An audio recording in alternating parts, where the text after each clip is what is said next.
ከመጽሐፍ ላይ ነው ያወጣው መሐመድ የሚለውን ወለል ከመጽሐፍ ላይ ከዛ ሂጅ እንደዚህ ላይ ብላ ያስገቡኝና እንደዚህ ይላል ለምንድን ነው ብዬ ደግሞ ሌላም ጥያቄ ነበረኝ።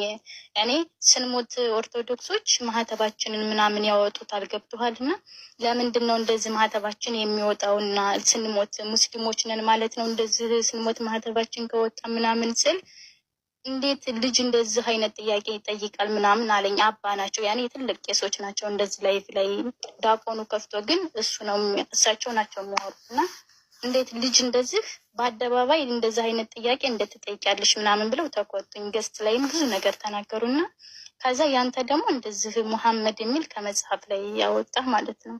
ከዛ መሀላም ደግሞ ስንምል በፍጡራን ለምን እንምላለን ምናምን ስል ይሄ ከልምድ የመጣ ነው ምናምን ነገር እና ደግሞ እውነት ወይም ውሸቱን ውሸት ነው የምንባለው እንጂ እንደዚህ ማርያምን ምናምን አትበሉ አለ። ለምንድን ነው ምናምን ብቻ ዙሮ ከሙስሊምም ከክርስቲያንም ግራ ገብቶኝ ቁጭ ብያለሁኝ እና ያለህን አብራራ። እሺ መልካም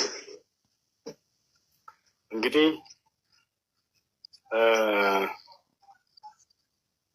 ስለ እስልምና ወይም ስለ ክርስትና አንድ ሰው መረዳት ሲፈልግ ጊዜ ሁለቱ ሃይማኖቶች የራሳቸው የሆነ መለኮታዊ መጽሐፍቶች አላቸው።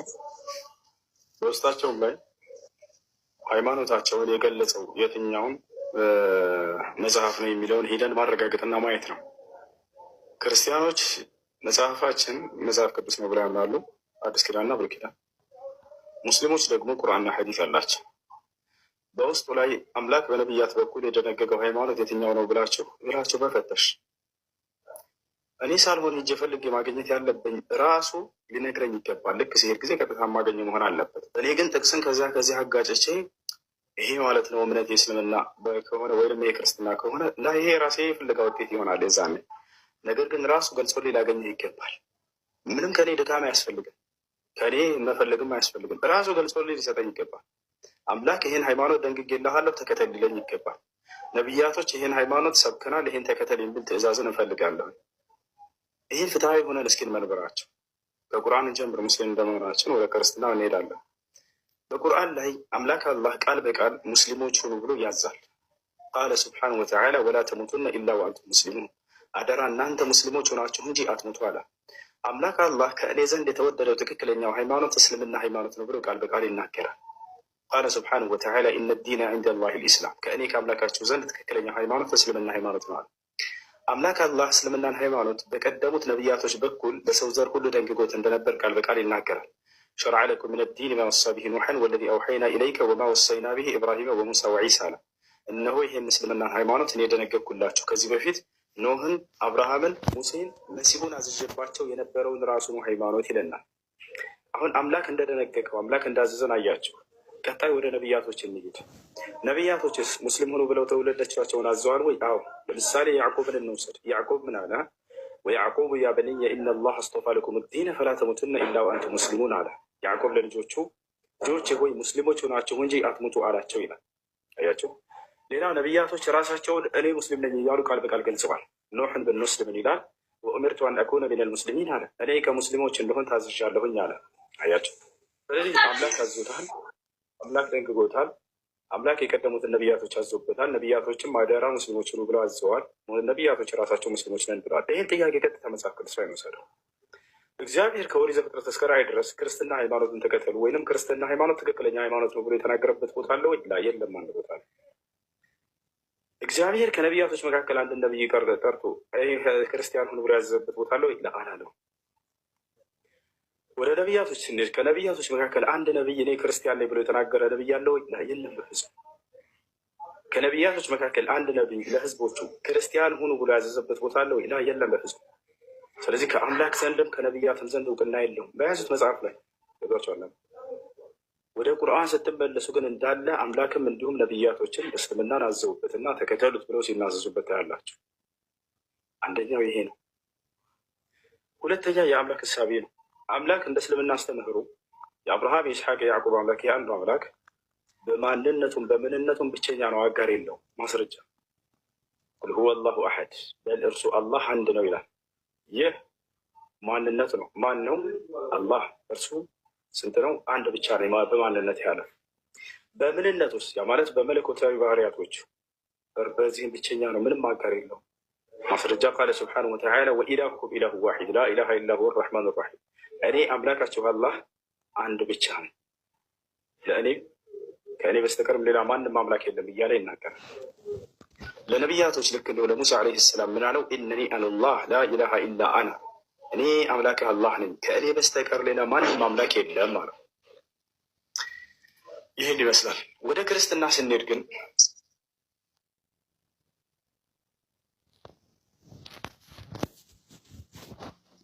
አምላክ አንድም ነው ሶስትም ነው ብላ ያምናሉ። በአካል ስንት ናቸው? ሶስት ናቸው ብላ ያምናሉ። በመለኮት አንድ ብላ ያምናሉ። አብም አምላክ ነው ወይ ስትሏቸው፣ አዎ አብ አምላክ ነው። ወልድም አምላክ ነው ወይ? አዎ አምላክ ነው። መንፈስ ቅዱስም አምላክ ነው? አዎ አምላክ ነው። እኛ እንዲህ ሶስት ተቆጥሮ አምላኮች የለም። ወሀዳ ሽርኩ ቢላሂ ስብሓነሁ ወተዓላ፣ ይህ ከአንድ በላይ ማምለክ በአንድ አምላክ ላይ ማጋራት ተብሎ ነው የሚወሰደው። በማንነቱም በምንነቱም አንድና ብቸኛ የሆነ አምላክ አላህ ስብሓነሁ ወተዓላ አለ። ከእርሱ ጋር በአካል ሌሎች አሉ ወይ? ወፍ የለም፣ በፍጹም ብቸኛ ነው። ስለዚህም ጠይቄያቸው ነበረ እንዴት ሶስት አምላክ ያ አምላክ ለሶስትና ለሶስት ሌሊት ሞቷል ብላ ያምናሉ። እኛ ጋርስ አላህ ስብሓነሁ ወተዓላ ለአምላክ አላህ ስብሓነሁ ወተዓላ ምን ይላል? ወተወከል ዐለ ልሐይ አለዚ ላ የሙት፣ በፍጹም ላይ አልሞትም ብሎ ቃል በቃል የሚናገር አምላክ ነው። ቁርአን ላይ ስትመጭ የምታገኘ ወተወከል ዐለ ልሐይ አለዚ ላ የሙት፣ በፍጹም በማልሞተው በእኔ በአምላካችሁ በአላህ ላይ ተመኩ ይላል። እዚያ ጋር ስትሄጂ አምላክ ተብሎ የሚታሰበው አካል ለሶስት ቀንና ለሶስት ሌሊት ሙቷል። አይወ ይሄንን እንደዛ ሙቷል ይላሉ። እሺ እሱ ከሞተ ለሶስት ቀን ያህል ፈጣሪ ከሞተ ለምንድን ነው ዓለማትን ማነውም ሲያስተዳድረን የነበረው? እንዴት ምናምን ስል ምንድን ነው እሱ በመንፈስ ሙቶ በምንድን በአካል ሙቶ በመንፈሱ ብቻ እንደዛ ነገር ነው ምናምን ነገር አሉ። እሺ ለምንድን ነው ሶስት የሆኑት? የሆነ ነገር ሲያጋጥመን በስመ አብ ወወልድ ወመንፈስ ቅዱስ ተሐዱ አምላክ እንላለን። እነዚህ ሶስት ለምን ሆኑ? ከዛን ደግሞ እነዚህ ሶስት ሆነው ፈጣሪ ሆኑ፣ ሶስቱ ስላሴ ያለን። ከዛ ደግሞ ኢየሱስ እዚህ ጋር ደግሞ ፈጣሪ ነዋል። ከዛ ደግሞ ብቻ ብዙ ናቸው። ለምን በእንደዚህ እንላለን ስንል ስማቸው ነው እንጂ ልዩነቱ አንድ ኢየሱስ ነው አሉ። ኢየሱስ ከሆነ ለምንድን ነው እሺ አብ ወልድ መንፈስ ቅዱስ ከየመጡ ስል ወገብ ጀርባ በቃ የሆነ ሌላ ነገር ሆነ። ለምን አትሰልሚ? አንቺ በደንብ ነው የበራልሽ። አሁን ለምን አትሰልሚ? ወደ እስልምና ለምን አትመጭ? ያ እንደዛማ እንደ ታላላቆች ትበለሻለሽ አሉኝ። ታላላቆች ሙስሊም ናቸውና ብቻ አላውቅም፣ ግራ ገብቶኛል። አትስሚያቸው። እስልምናን ተቀበይ። ወደ ኢስላም ላይ ኢስላም የአብርሃም የይስሐቅ የያዕቆብ መንገድ እንጂ ሌላ አዲስ መንገድ አይደለም። የአንድና ብቸኛ የሆነውን አምላክ አላህን የምታገኝበትና የምታመልኩበት የሆነ ብቸኛ መለኮታዊ ሃይማኖት ነው። ወደዚያ ዲን እንጠራሻለን። ቅድም እንደነገርኩሽ ኢስላም ማለት ያ ነው። አምላክ የደነገገው ነቢያቶች የሰበኩት ሃይማኖት ነው። ታገኛላችሁ በቁርአን ላይ። ክርስትና ግን ባጭሩ አምላክም ነቢያትም አያውቁትም። በብዙም ክርስቲያን ሆኑ ብሎ ያዘዘ አምላክም የለም ነቢይም የለም። እሺ ቀጣይ ሌላ ጥያቄ ያለው ሰው መቀጠል ይችላል። ስንት አምላክ ነው ያለው በክርስትና? አንድ አምላክ። ያ አንድ አምላክ ማን ነው? ኢየሱስ ክርስቶስ የድንግል ማርያም ልጅ። ኢየሱስ ክርስቶስ አንድ አምላክ ነው የሚል መጽሐፍ ቅዱስ ላይ ጥቅስ ማስረጃ? እኔ ማመን ነው ከኔ የሚጠበቀው። የምን ማስረጃና ጥቅስ ነው? ማስረጃ? አዎ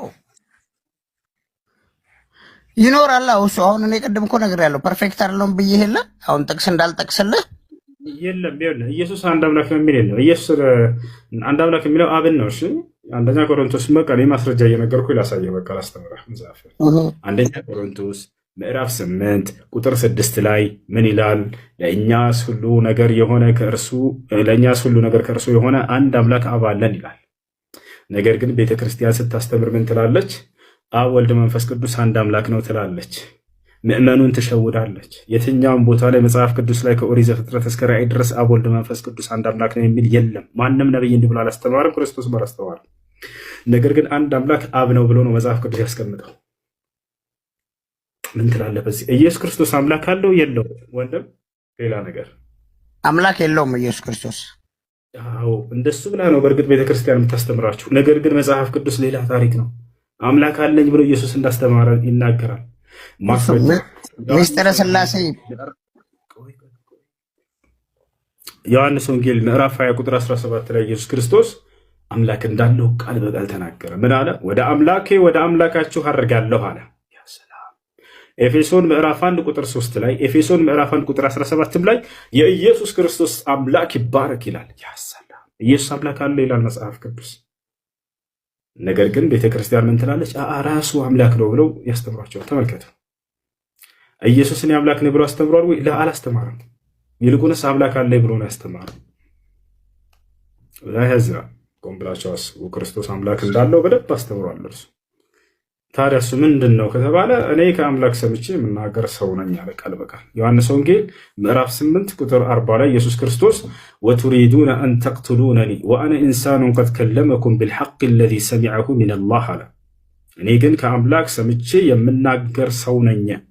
እኔን ልትገድሉ ትፈልጋላችሁ? አብርሃም እንዲህ አላደረገም ተው ይላቸው ነበር። እኔ ከአምላክ ሰምቼ የምናገር ሰው ነኝ አለ። አንደኛ ጢሞቴዎስ ምዕራፍ 2 ቁጥር 5 ላይ ምን ይላል? አንድ እግዚአብሔር አለና አለ።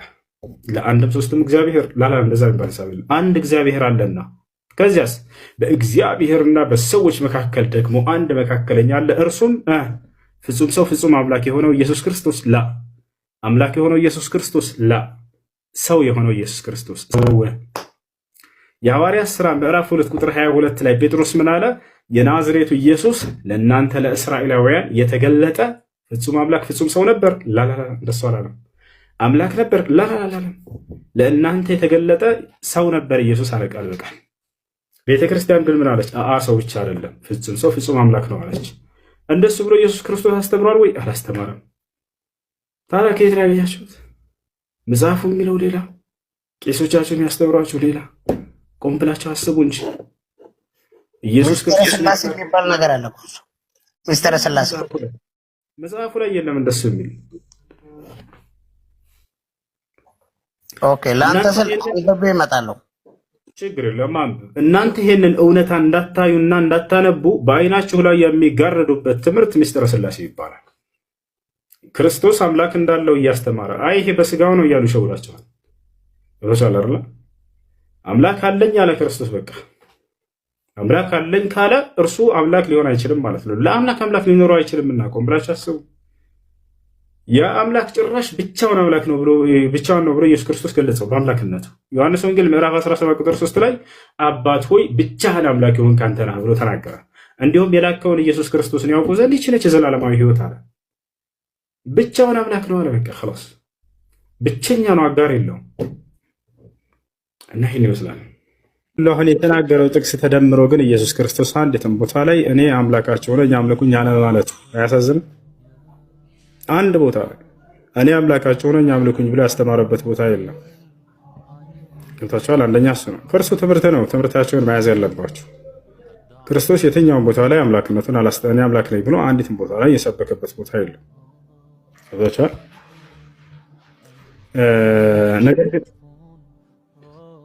ነገር ግን አንዴ እባክህን ያን ሁሉ ደቂቃ ስትናገር ዝም ብያለሁ። አንድ ቃል ብቻ ነው የምትጨምረው። ክርስቶስ አምላክ ነኝ ብሎ የተናገረበት ቃል የለም ያልከውን ነገር ብቻ አንድ ቃል ልናገርና እሱንም አብረህ እንድታብራራልኝ ስለምፈልግ ነው።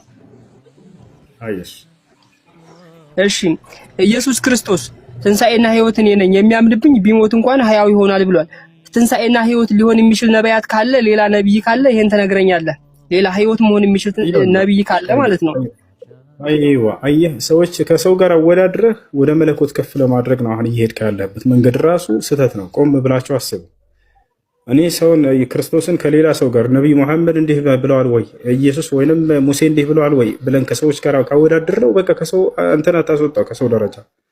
ቢያንስ እንኳን እንዳው በዛ ከተባለ ከእነርሱ የተሻለ ነው የሚል ደረጃ ልታነሳው ብቻ ነው የምትችለው፣ በልጦ ብታገኝ እንኳን ወደ መለኮት ለማንሳት ከሰዎች ጋር አወዳድረን ይሄ ወደ መለኮት ከመለኮት ማን ነው ከሰዎች በላይ ነው ብለን ቀጥታ ወደ መለኮት ማንሳት ቀላል ነገር እንዳይመስላችሁ ከባድ ነገር ነው።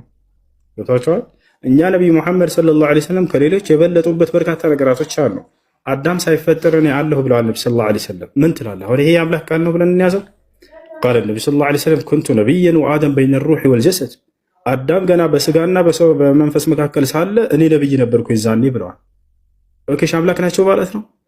ገና አዳም ሳይፈጠር እኔ ከአብርሃም በፊት ምናምን አይደለም ያሉት። ላላላ ከአዳም በፊት ነቢይ ሙሐመድ ሰለላሁ ዐለይሂ ወሰለምን አላህ እውነት ብሎ ገልጿቸዋል። አነ ረሱል ሐቅ ይላል። መልእክተኛው ሙሐመድ እውነት ነው ብለዋል። እኔ እውነት ነኝ ስላለ ኢየሱስ አምላክ ነው ካላችሁ ያ እውነት ነው ተብለዋል። በሙሐመድ እመኑ በእርሱ ያመነ ይድናል ይላል አላህ። አምላክ ናቸው ብለን እንያዝ እንዲህ አይነት ጥቅስ እየፈለቀቅን ይዘን ወስደን ላ አይባልም። ፈአሚኑ ቢላሂ ወረሱሊሂ ነቢይ ልኡሚይ አለዚ ዩእሚኑ ቢላሂ ወከሊማቲህ ወተቢዑሁ ለዓለኩም ተሕተዱን ፈለዚነ አመኑ ቢሂ ወዐዘሩሁ ወነሰሩሁ ወተበዑ ኑረ አለዚ ኡንዚለ መዐሁ ኡላኢከ ሁሙል ሙፍሊሑን እነዚያ በሙሐመድ ያመኑ እነርሱ ናቸው የሚድኑት ይላል። ታዲያ አምላክ ናቸው ብለን እንዲህ አይነት ቃል እየለቃቀመን እንሄድ አንሄድም። ለምን ከተባለ ማን አምላክ እንደሆነ በግልጽ አስተምረዋል። እርሳቸው መጽሐፉም ማን አምላክ እንደሆነ በግልጽ አስተምረዋል። አንዱ አምላክ ማን እንደሆነ በቁርአን ላይ ስለተገለጸ አንዱ አምላክ ማን እንደሆነ መጽሐፍ ቅዱስ ላይ ኢየሱስ ክርስቶስ እያስተማረ ወደ ሰማይ ቀጥ ብሎ አባት ሆይ አንድና ብቸኛ እውነተኛ አምላክ አንተ ነህ እያለ እንደገና እርሱን አምላክ ለማድረግ እኔ ከአብርሃም በፊት አለሁ ብሏልና እኔና አብ አንድ ነን ብሏልና እኔን ያያብራየ ብሏልና ስለዚህ ከአምላክ ጋር ልናስተካክለው አያስኬድም። እንደዚህ ይህ ክርስቶስን መቃወም ነው የሚሆነው። ብቻህን አንተን አምላክ ብሎ ክርስቶስ አብን ገልጾታል። አለቀ፣ ዘጋው በቃ። ያ አምላክ ለእርሱም ጭምር ለክርስቶስም ጭምር አምላኩ እንደሆነ ክርስቶስ አስተማረ። የዮሐንስ ወንጌል ምዕራፍ 20 ቁጥር 17 ላይ ኢየሱስ ክርስቶስ ወደ አምላካቸው አድርጋለሁ አለ። خلاص አምላክ እንዳለው አስተማረ። አምላክ እንዳለው ካስተማረ እርሱን መፍታት ነው። ፍቱት፣ እርሱን የእርሱን አምላክ ፈልጉ። አንድ አምላክ ተብሎ የተገለጸው ሲጀምር መጽሐፍ ቅዱስ ላይ አብ ነው። ዮሐንስ ወንጌል አንደኛ ቆሮንቶስ ምዕራፍ 8 ቁጥር 6 ላይ ለእኛስ ሁሉ ነገር ከእርሱ የሆነ አንድ አምላክ አብ ወልድ መንፈስ ቅዱስ አለን? ላ አይደለም። አንድ አምላክ ኢየሱስ አለን? ላ አይደለም። አንድ አምላክ አብ አለን። አለቀ። ስለዚህ ያ ነው እኛ የምንላችሁ ይህን ነው። የአብርሃም የይስሐቅ የያዕቆብን አምላክ ያንን አንዱን አምላክ የክርስቶስንም የሁላቸውንም አምላክ ፈልጉ። ክርስቶስ አምላክ እንዳለው አስተማረ እንጂ እኔ አምላክ ነኝ ብሎ በፍጹም አላስተማረም። መጽሐፍ ቅዱስ ላይ ክርስቶስ የሚሰግድለት የሚለምነው የሚጸልይለት አምላክ እንዳለው አስተማረ እንጂ እርሱ እንዲመለክ በፍጹም አንደበት ቦታ ላይ እኔን አምልኩኝ ብሎ ያስተማረበት ቦታ። ሴት ልጅን ማግባት ይፈቀዳል ወይንስ አይፈቀድም? እሱ ነበር ጥያቄ። ልጅን ማግባት ህፃን ልጅ ወይንም ትንሽ ልጅን ማግባት ተከልክሏል በክርስትና። ትንሽ ልጅን ወይንም ዛር ግን አታግቡ ተብሎ የተከለከለበት ቦታ አለ። አዎ በክርስትና ክልክል ነው አይቻልም። ማስረጃ ይትገ ማስረጃ አሁን በእኛ ማስረጃ የምንለው ያው ማንኛውም ሰው ለአቅመ አዳምና ለአቅመ ሔዋን የሚደርስበትን ያው በቤተ ክርስቲያን የምንማረው አለ። ዶግማ አለን። ገባክ? ዶግማ ማለት የቤተ ክርስቲያን ህግ ማለት ነው። በሱ ነው የምንመራው። መጽሐፍ ቅዱስ ላይ ማንም ሰው ከ15 ዓመት በላይ በታች ትዳር መያዝ አይችልም በቤተ ክርስቲያን ማለት ነው። አሁን እየጠየቅን ያለ ነው። እንትናችን ደግሞ መጽሐፍ ቅዱስ ላይ አሁን እሷ ያለችው በ3 ዓመቷ አገባች ያለችው ማንን ነው? ሳራን ያለችው። ከኔ ጋር እንጨርስና ወደ እንትን እንሄዳለን። ይኸውልሽ አሁን እሷንም እየመለስኩኝ አንተንም እየመለስኩ አንድ ላይ ልሄድልክ ነው። ማርያም በቁርአን እኮ በማስረጃ እየነገርኩ እኮ ነው። ማርያም በቁርአንም በመጽሐፍ ቅዱስም አላገባችም። በስንት ዓመቷ እንዳገባች እሱ ማርያም አግብታለች። አንዴ ባሏ ነበረ። በቁርአን ማርያም አግብታለች። እንደ መጽሐፍ ቅዱስ እንደ ቁርአንም አላገባችም። እንደ ቁርአን መጽሐፍ ቅዱስ አገባች የሚል የለም። አዳም ጭረጋቢያን ለዮሴፍ ሚስት ነበረች ያልነበረችም ማርያም የዮሴፍ ሚስት አይልም መጽሐፍ ቅዱስ። የዮሴፍ ሚስት ሳይሆን እጮኛ ነው የሚለው። በአማርኛው ላይ እጮኛ ብለው ተርጉሞላቸው ነው። እጮኛ ማለት ደግሞ በእኛ በዚህ በኢትዮጵያም አነጋገር እና ቀስ በይ ሰብራሽ አንቺ ካራሽ በኋላ እኔ ደግሞ ላውራ ተራሽኝ። የቁርአን ስንመጣ ጊዜ ማርያም ምንም አይነት ዮሴፍ ምናምን የሚባል ሂሳብ የለም። ባሏ ሚስቷ ብሎ ሂሳብ የለም። የትኛውም ቦታ ላይ አታገኙ። ወይም በድፍረት የምትናገሩት ቁርአን ላይ ስትቆሙ ጊዜ ነው። ቁርአን ላይ ባሏ ሚስቷ ምናምን ዮሴፍ ምናምን ገሌ የሚባል የለም በማርያም ዙሪያ ላይ ማለት ነው። ይሄ ነገር ያለው ግን መጽሐፍ ቅዱስ ላይ ሚስቱ እንደሆነች ማርያም ለዮሴፍ ተቀምጧል። የአማርኛ መጽሐፍ ቅዱስ ላይ እንዳልሽው ሲተረጉሙላችሁ እጮኛ ብለው ነው የተረጉሙላችሁ። ግን የግሪኩን ሄዳችሁ ስታዩት ጊዜ ሚስቱ ተብሎ ነው የተቀመጠው። ሚስትህን ማርያምን ይዘህ ለመሄድ ለምን ትፈራለህ ይለዋል መልአኩ ገብርኤል። ላሳይሽ እኔ ደግሞ ልመልስልህ አንድ ጊዜ። አሁን የአይሁድ እምነትና የክርስትናን እምነት አንድ አናድርግ። አይሁዶች ያው የሚያምኑት አመለካከትና ስለ ማርያም ክርስቲያኖች ደግሞ የሚመልክ እንትንም መጽሐፍ ቅዱስን አይከተሉም። አይሁዶች ታውቃላችሁ አይደል? ኢየሱስንም አይቀበሉ። ስለዚህ አይሁዶች የሚሉት ምንድነው? ከዮሴፍ ነው የወለደችው ብለው ነው የሚያምኑት። ክርስቲያኖች ደግሞ እስልምና እንደሚያምነው እናንተ እንደምታምኑት ማለት ነው። ገብርኤል መጥቶ አብስሯት ቃል ከወዷ ተጸነሰ፣ እንደሱ ብለን ነው የምናምነው እኛ እጮኛ ያለው በዚህ ማለት በኢትዮጵያ እንኳን አነጋገራችን በአመለካከታችን ማለት ነው። መጽሐፍ ቅዱስ እጮኛ ያላት እጮኛ ተብሎ አንድ ሴት የሚሰጠው ለጥበቃ ነው። አሁን አንድ ሰው እጮኛ አላት እንኳን ቢባል ማለት ነው እየጠበቃት ነው አይደል የምንለው እዚህ ሀገራችን ላይ እንጂ አግብቷታል አንልም አይደል? ገና ሊያገባት እየጠበቃት ነው። ስለዚህ አሁን እጮኛ የተባለው ለምንድን ነው? ይህቺ ሴት በመንፈስ ቅዱስ አረገዘች ተብሎ በሰዓቱ እንደ አሁን ያልተፈቀደ እርግዝና አረገዘች ተብሎ እንዳይታመን ነው አባቶች ጠብቃት ተብሎ ከመንፈስ ቅዱስ የተሰጠው። እሱ በጣም ትልቅ ሰው ነው። እሱ 15 ዓመቷ ነው ገና። ገባህ አይደለ? በእኛ አመለካከትና መጽሐፍ ቅዱስ የሚለውን ነው ምልክ። ለዚህ ነው እንጂ በ3 ዓመቷ አግብታለች። በስ አሁን አይ የሚል የለም ነው የምልህ። አገባች የሚል የለም። ለኮስን ማስረጃ ላሳይሽ እያልኩሽ እኮ ነው። ለሶስተኛ ጊዜ ልንገርሽ። ግሪክ እኮ የምትለው እኮ ይሁዲዎችን ነው የምትለው። ይሁዲ ደግሞ እኛ አይደለን። ይሁዲዎችን አይደለም። የራስሽ መጽሐፍ ላይ እኮ ረገብኛለሁ። መጽሐፍ ቅዱሱ ነው የሚለው። አገባች አግብታለች። አዎ ላሳይሽ። የእኛን መጽሐፍ ቅዱስ ነው እንድትነግረኝ የሚፈልገው። የግሪክ ሳይሆን የእኛን ወርቅ አንዴ ወርቅነህ አረጋጋት እስኪ። አዲስ ኪዳን በምን ቋንቋ ነበር የተጻፈው? ወርቅነህ አንዴ ሚዩትን አንሱለት። አዲስ ኪዳን ግሪክ ነው የተጻፈው። በቃ ይኸው ሰማሽ አይደለ? ስለዚህ አሁን ቀጥታ የአማርኛውን መጀመሪያ እንመልከተውና እጮኛ ተብሎ ነው የተጻፈው ወይ የአማርኛው ሲተረጉሙላችሁ ይህን አልካድንም። እጮኛ ብሎ ነው የተረጉሙላችሁ፣ ግን ሸውዳቸዋል። የግሪክ ዋናው ከዚህ ገብቻለሁ። አታቋርጥ። ቆይ ከአንተ ጋር 1 3 4 ዲሊት አድርገን ነበር። አንዴ አረጋጋ። አታዳብትም። አንዴ ተረጋጉ። አየሽ እዚህ ቦታ ላይ አሁን እጮኛ ተብሎ ነው የተጻፈው አማርኛው ላይ። እጮኛህን ይዘህ ለመሄድ ለምን ትፈራለህ ተብሎ ተቀምጧል። ላሳያችሁ። ነገር ግን የግሪኩን ሂደን ስናየው ጊዜ ሚስትህን ማርያምን ነው የሚለው። ሚስትህን ማርያምን ይላል። ላሳይሽ አሁን እርስን እኔ የራሴን መጽሐፍ ቅዱስ ነው የማምነው። ስለዚህ በአማርኛ ነው የተጻፈው። በአማርኛ ይኸውልህ አሁን እኔ በተማርኩበት በምረዳበት ገባህ አይደለ? በቃ ምንም ማድረግ አይቻልም። ባስተማሩኝ ነው የማምነው። ያስተማሩሽ እዚህ ኢትዮጵያ የቋንቋ መመሳሰል አንዳንዴ ጥበቃ እነሱ ሊሉ ይችላሉ። እንግዲህ በቋንቋ መመሳሰል እና ምናልባት እጮኛ ማለት በእነሱ ማለት ነው እንደ ሚስት ሊሆን ይችላል። አላውቅም እኔ እሱ ለምን እኔ አሁን ግሪከኛ ስለማላቅ ማለት ነው። ግሪከኛ እኛም አናውቅም እኮ አሁን እዚህ ቦታ ላይ በሚያውቀው ነው እኮ በሚያውቀው ነው። ይሄን ግን አሁን የአማርኛውን ላሳይሽ መጀመሪያ። ማቴዎስ ወንጌል ምዕራፍ 1 ቁጥር 20 ምን ይላል? እርሱ ግን ይህን ሲያስብ እነሆ የጌታ መልአክ በሕልም ታየው፣ እንዲህም አለ፣ የዳዊት ልጅ ዮሴፍ ሆይ ከእርሷ የተጸነሰው ከመንፈስ ቅዱስ ነውና እጮኛህን ማርያምን ለመውሰድ አትፍራ ይላል አይደል እናት? ስለዚህ መልአኩ ገብርኤል መጥቶ እጮኛህን ማርያምን ነው ያለው አይደለ ለዮሴፍ?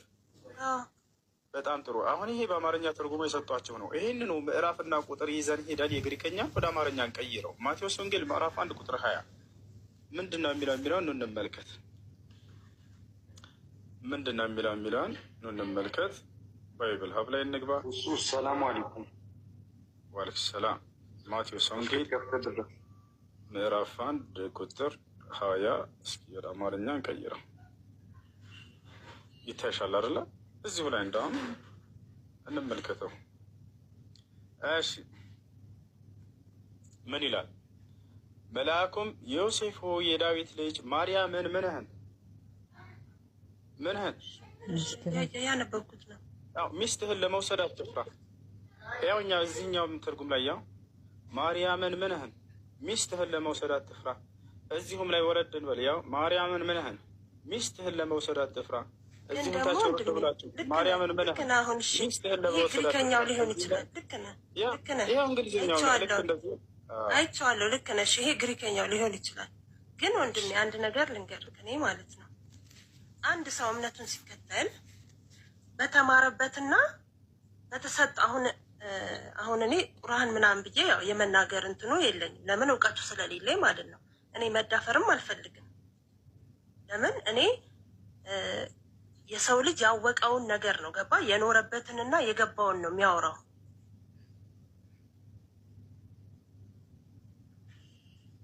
ቦታ ላይ መናገር አልፈልግም እና የሰውንም ደግሞ ሰው አምኖበት የሆነ ኃይል ወስዶ ተቀብሎት የሚኖረውን ሃይማኖት መጥቼ መዝለፍም አልፈልግም።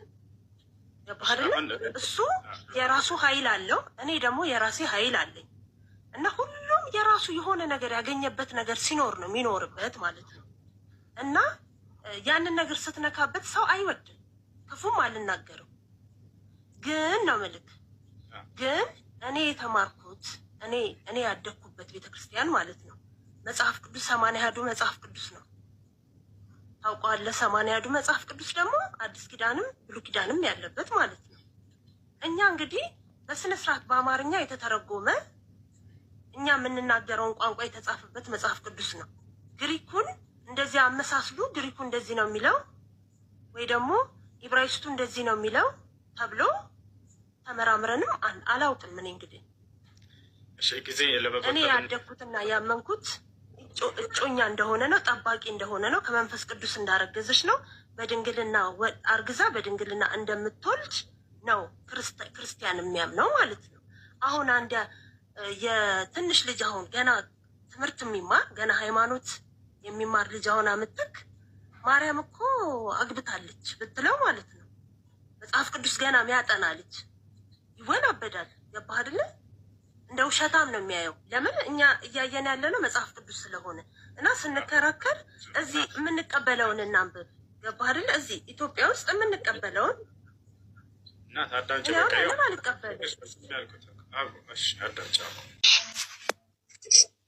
አብ አምላክ ነው ብለህ ታምናለህ አይደለ? ወልድም አምላክ ነው ብለህ ታምናለህ አይደለ? መንፈስ ቅዱስ አምላክ ነው ብለህ ታምናለህ አይደለ? አሜን ነው።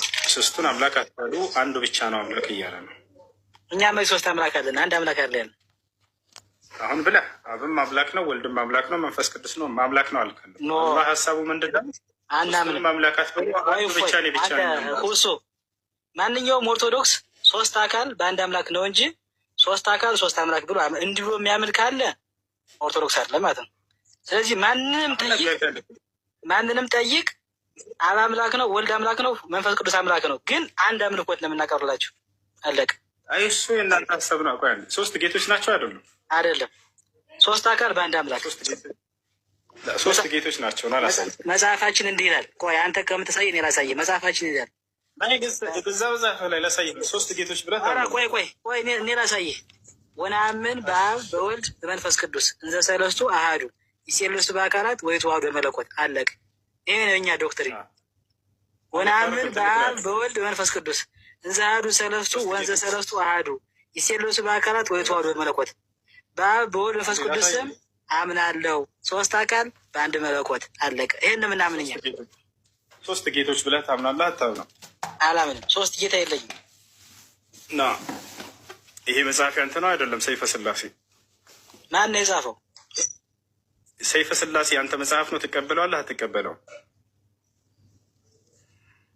ማን ነው የጻፈው? ሶስት ጌቶች ሰይፈ ስላሴ አንተ ብትጽፈው ልቀበል ነው እንዴ? እኔም ብዬ ነው የምጽፈው በጌታ ስም። ታዲያ ማን ተጻፈው? አላውቅም። አይ አትቀበለው? ሰይፈ ስላሴ ወይስ ትቀበለዋለህ? ማን የጻፈው ላይ መጽሐፍ እንዲህ ይላል። መጽሐፍን ከአንድ በፊት ማን እንደጻፈው የመጽሐፉን ጸሐፊ ታሪክ አውቀህ ተረድተህ ሰይፈ ስላሴ ይላል አባ ጊዮርጊስ ዘጋስጫ። ትቀበለዋለህ? አትቀበለውም? ሰይፈ ስላሴ ማን ነው የጻፈው? ሰይፈ ስላሴ ማን ነው የጻፈው? በቃ አትቀበለውም ወይ? ማትቀበለው ከሆነ ላልፈው ነው፣ ችግር የለውም። አልቀበለውም በል። ለምን ለማልቀ ማን ነው የጻፈው? ማን የጻፈውን ጸሐፊውን ንገረኛ። ፋሩቅ መጽሐፉ አለ። ያው እንትን አንዴ የወረቀቱን መጽሐፍ ከሆነ የምትፈልገው እሱ እናውጣልሃለን። ፋሩቅ መጽሐፉ ይኖርሃል የተጻፈው? የፈለግከው የምታመጣው ጸሐፊውን ሳላቅ አልቀበልህም። ማንም ሊጽፈው ስለሚችል ማለት ነው። እኔ ማንም በኢትዮጵያ ኦርቶዶክስ ተዋህዶ ቤተክርስቲያን ውስጥ በኢትዮጵያ ኦርቶዶክስ ተዋህዶ ቤተክርስቲያን ውስጥ ሰይፈ ስላሴ ለመጸለይ እንኳን የሚጠቀሙት መጽሐፍ ነው። ሰይፈ ስላሴ አላውቀውም ካል አላውቀውም በል። እኛ እንገጥለ ቆይ ልክፈትልህ ቪዲዮ። ማን የጻፈው ጥያቄ አላውቀውም አልኩ። አትቀልብስ። ማን የጻፈው ያልኩ በኢትዮጵያ ኦርቶዶክስ ተዋህዶ ቤተክርስቲያን ውስጥ ቆይ ለምሾው እንግዲህ በኦርቶዶክስ ቤተክርስቲያን ቸርች የሚገኘው ቸርች አባት ነው። ምን እንደሚሰብስ በደንብ አዳምጡ ጋይስ። ኧረ ይሄ ሌባ ነው። መለኮትን መጸለይ ይቻላል የሚል ሰይፈ ስላሴና ሰይፈ መለኮትን መጸለይ ይቻላል የሚል ጥያቄ ደርሶኛል። ይህንን ጥያቄ ለመመለስ መጥቻለሁ። ለሁሉም ሰው እንዳረስ አይደለም። ቆይ አንዴ ሰይፈ መለኮት አዳምጠኝ። በደንብ ስማ። ቆይ እኔ ማን ነኝ? ቆይ ካምዶ ተረጋጋ። አዳምጠኝ። በጣም መረጋጋት ካለብህ ራስ ተረጋጋ። የእኛ የጸሎት ስርዓት አለ። እኛ በጸሎት እንድንቀርብላቸው ጸሎቶች አሉ።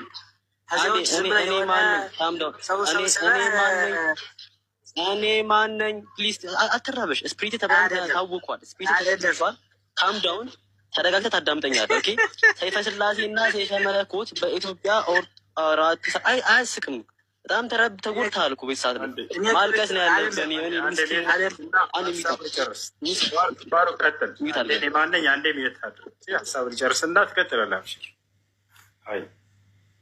እንደዛ ነው የሚሆን። በኢትዮጵያ ኦርቶዶክስ ተዋህዶ ቤተክርስቲያን ውስጥ ሰይፈ ስላሴና ሰይፈ መለኮት ለጸሎት የሚቀርቡ መጽሐፍቶች ናቸው። አንተኛ አታውቅም። ለምን ሲባል ቤተክርስቲያን ሄደህ ስለማታውቅ ቁጭ ብለህ የቸርች አባቶችን ስለምትሰማ አንድም መረጃውም ማስረጃውም የለም። ለዛ ነው የተረበሽከው ዛሬ። ሰይፈ ስላሴ ሲወጣለህ ማለት አንተ አትረበሽ። እኔ ማን ነው? አትረበሽ። እንግዲህ ይህ አባትህ ነው፣ ቤተክርስቲያን የሚገኝ አባት ነው። ሰይፈ ስላሴና ሰይፈ መለኮት ለጸሎት የሚቀርቡ አራራ ሚዩት አርክ ፕሊስ። ምን ሆነ ነው እንደዚህ የምትረበሽ? እንግዲህ ማሳሰር እንደዚህ የምትሆኑ ከሆነ በጣም ከባድ ነገር ነው። አፈ ሚዩት አድርጋ አንድ ያዳምጠኝ። ኦኬ አትፈልገም? ማስረጃ ነው። ካልፈለግ ችግር የለውም። በዛ ሚዩት አድርግ ፕሊስ። ሚዩት አድርግ ፕሊስ። ስማኝ እንጂ ነን ፍትሃዊ የሆነ እንጂ ስማኝ ነን አንድ ቤት ሰማኛ ፍትሃዊ አንድ ሀሳቡን ይጨርስን። ማንኝ ትልቅ እኮ ነህ አንተ። በቃ ሀሳቡን ይጨርስና አብሽር ታወራለህ። 50 ደቂቃ አለ። ከዛ በኋላ ሄድ አይደለም። አንዳንድ ጊዜ አትረበሽ እንዲያት ምናምን አትበሉ። ምክንያቱም አትረብሻለህ። እየሳቅኩ ለመጨረሻ ጊዜ ሜት አድርጋለሁ። እውነታችሁ ታዳምጣለህ። አንዴ ይጨርስና ሀሳቡን ከዛ ትቀጥላለህ አልኩ። ያው ቀጥል ፋሩቅ። ከዛ ስጨርስ ወደ አንተ ታወራለህ። ሂድ። እንደዛ ነው የምንለው። ኦኬ። በኢትዮጵያ ኦርቶዶክስ ተዋህዶ ቤተክርስቲያን ውስጥ ሰይፈ ስላሴና ሰይፈ መለኮት ለጸሎት የሚቀርቡ ታላላቅ መጽሐፍቶች ናቸው። ኦኬ። ይሄ እሙንና ቅሙን የሆነ ነገር ነው።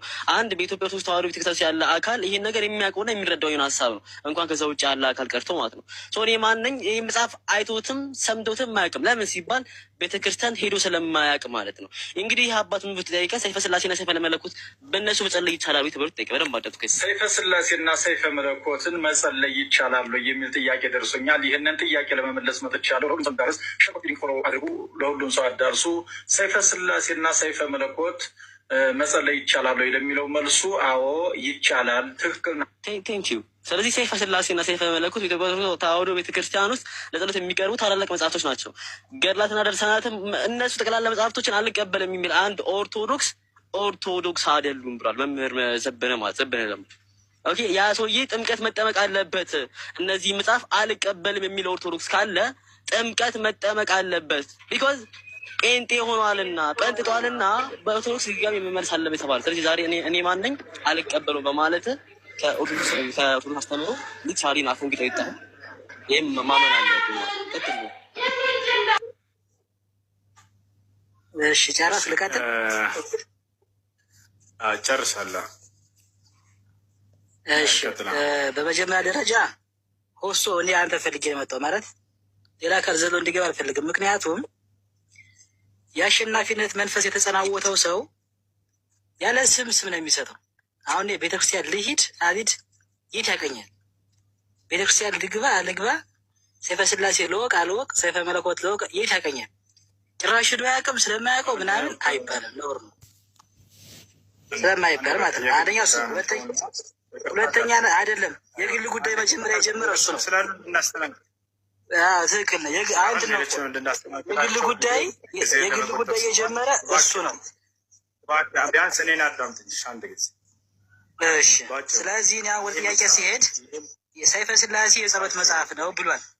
ሰይፈ ስላሴ የጸሎት መጽሐፍ ነው ብሏል። እኛ ምን ከላይ ያላችሁት ሰላም እስራኤል ለባንዲራ ያለው ሰላም ነው። እንዴት ነህ?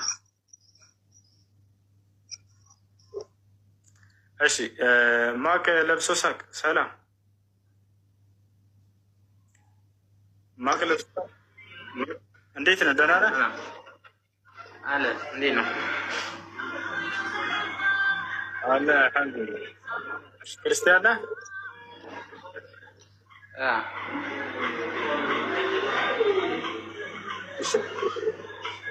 ክርስቲያን ለምን ሆንክ? እግዚአብሔር ክርስቲያን ብሎ አዟል በመጽሐፍ ቅዱስ ላይ። ስለ እሱን የማውቀው ነገር የለኝም። እኔ ያን ያህል መጽሐፍ ቅዱስ አልከታተልም። ግን እኔ ጥያቄ ነው የመጣሁት። እሺ ጥያቄ ምንድን ነው? ጥያቄ በእስልምና እምነት ተከታዮች ውስጥ ማለት ነው በሚስቱና በሀገሩ የመጣበትን ቢገልም እንደ ጽድቅ ነው የሚሉ አሉ። እሱ እንዴት ነው ለማለት? እሺ ሚወት አድርገው ለመልሰልህ። እሺ ጥሩ ጥያቄ ነው የጠየቀው። በሚስትና በሀገርህ ከመጣህ ብትጋደል በዚያ ላይ ቢገልሁም እንደ ጽድቅ ይቆጠራል ነው የሚለው። አዎ ነቢያችን ሰለላሁ ዐለይሂ ወሰለም ከራሳቸውና ከቤተሰቦቻችሁ ተከላከሉ። ቢገሉም ሳይሆን መግደል ጽድቅ ነው። መግደል ጽድቅ አይደለም። አሁን መልሱን አለ መግደል ጽድቅ አንድ አዳምጠኝ፣ ሜት አድርገው እስክጨርስልህ። መቼ ነው የምትጋደለው? ሐዲሱ ምን እንደሚል ልንገርህና ከዚያ በኋላ አስረዳሃለሁ። ቃለ ነቢይ ሰለላሁ ዐለይሂ ወሰለም ነቢ ሰለላሁ ዐለይሂ ወሰለም እንዲህ አሉ፣ መን ቁቲለ ዱነ ማሊሂ ፈሁወ ሸሂድ ወመን ቁቲለ ዱነ አህሊሂ ፈሁወ ሸሂድ ወመን ቁቲለ ዱነ ዐርዲሂ ፈሁወ ሸሂድ አሉ። ይሄ ነው ሐዲሱ። ከሚስቱ እየተከላከለ ሳለ የተገደለ ሰው ሰማዕት ነው አሉ። ከገንዘቡ ከንብረቱ እየተከላከለ ሳለ የተገደለ ሰው ሰማዕት ነው አሉ። ከክብሩ እየተከላከለ ሳለ የተገደለ ሰው ሰማዕት ነው አሉ። የተገደለ እንጂ አሉ እንጂ የገደለ አላሉ። ሐዲሱን ከፈለክ ብቻ አሳይሃለሁ። ስለዚህ ያ ማለትን ማለት ነው ከተባለ ሚስትህን ሰውየው ሊቀማህ መጣ ወይም ሊደፍርብህ መጣ። የዛኔ ይህን ሰውዬ ልክ እንዲሁ ደግሞ ክብርህን በክብርህ ላይ መጣ፣ ሊጋደልህ መጣ። የዛኔ ይህን ሰውዬ ሊጋደልህ የመጣን አካል ትጋደላለህ። በዛኔ ብትጋደል አንተ ሰማዕት ነህ ነው ያሉት ነቢ ሰለላሁ ዐለይሂ ወሰለም። ያሉትን ቆይ ላውጣና ላሳየህ። ከገንዘቡና ከንብረቱ እየተከላከለ ሳለ የተገደለ ሰው እርሱ ሰማዕት ነው ነው ያሉት። በማስረጃ አውጥቼ ላሳያችሁ ከራሴ እንዳይሆንባችሁ። እኔ ያለ ማስረጃ መናገር አልፈልግምና መን ቁቲለ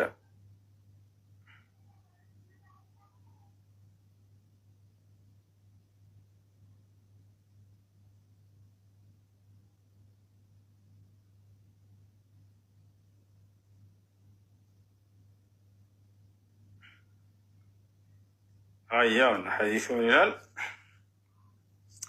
ወደ አማርኛ ልቀይርላችሁ። በትክክል አማርኛ ከተረጎመላችሁ ያውና ሐዲሱ እዚህ ጋር ይገኛል። አቡ ዳውድ 4772 ላይ ይገኛል። ነሳኢ 4095 ላይ ይገኛል። ትርሚዚ 1421 ላይ ይገኛል። ያውና ምን አሉ? ወደ አማርኛ ልቀይረው፣ ቀጥታ ወደ አማርኛ እንቀይረው። አያውና ንብረቱን በመከላከል የተገደለ ሁሉ ሰማዕት ነው። ያው የተገደላሉ እንጂ ይገደላል አሉ። ወጣ እንዴ ወጣ። ያው ማስረጃ ንብረቱን በመከላከል የተገደለ ሰው ሰማዕት ነው። ሃይማኖቱን በመጠበቅ የተገደለ ሰው ሰማዕት ነው። ሕይወቱን በመጠበቅ የተገደለ ሰው ሰማዕት ነው። ቤተሰቦችን በመጠበቅ የተገደለ ሁሉ ሰማዕት ነው። ያው እኔ ያለ ማስረጃ ላወራ